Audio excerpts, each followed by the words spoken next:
ஜீவ ஊற்று புறப்படும். அங்க என்ன புறப்படுமா? ஜீவ ஊற்று.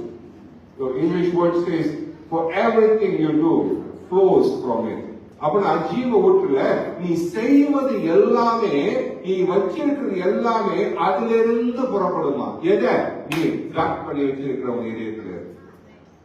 If you guide your heart right and put God in your life and guide your salvation, உன்னோட ரட்சிப்பை பாதுகாத்து தேவனை உள்ளுக்கு வைத்து அவருடைய உறவை நீ மேன்மைப்படுத்தும் போது அங்கே இருந்த நன்மை புறப்பட்டு கொண்டே இருக்கும். Nobody can stop you. யாருமே உன்னோட வளர்ச்சியும் உன் மேன்மையும் உன் செழிப்பையும் நிப்பாட்டவே முடியாது. அது மழையோ சுனாமியோ நெருப்போ காற்று. ஒரு தேவன் கொடுக்கிற அந்த சந்தோஷம், அந்த சமாதானம் என் கண்ணு முழுக்க அழிந்து போனாலும் கவலை இல்லை. கர்த்தர் என்னை காத்துக் கொண்டார், என் ஜீவனை காத்துக் கொண்டார். உயிர் சேதம் இல்லை, ஆனா சொத்து பத்து சேதம் தான். God is very careful. அது கொஞ்சம் பேர் தெரிஞ்சு போனார்கள். God knows what is doing. ஐயோ இருக்கீங்களா இல்லையா? சோ இன்னைக்கு நம்ம ஒரு வார்த்தை தேவன்கிட்ட சொல்லி தீர்மானம் எடுப்பது, அதுல ரொம்ப காரியங்கள் இருக்கு.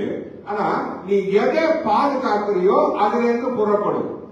அப்போ ரட்சிப்பை பாதுகாத்துக் கொண்டால், தேவனுடைய காரியத்தை ஒரு உள்ளத்தை சரியாக வைத்து பாதுகாத்துக் கொண்டால், அது பல மடங்கு நன்மையாய் உன்னிடத்திலிருந்து புறப்பட்டு காரியங்களை செயல்படும்.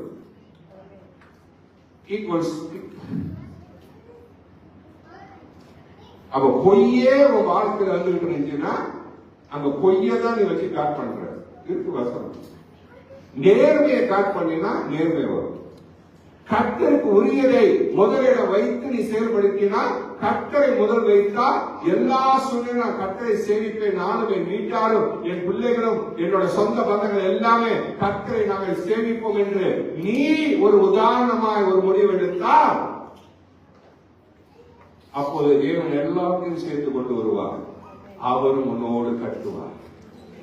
உன் இதயம் எப்படி கட்டப்படுகிறதோ, உன் உணர்வு எப்படி கட்டப்படுகிறதோ, தேவனுக்கு நீ எப்படி கட்டப்பட வேண்டும் என்று விரும்புகிறாயோ அதன்படியே உன் அஸ்திவாரமும் உன் ரட்சிப்பும் உன்னை கட்டி நிலையாய் வைக்கிறது.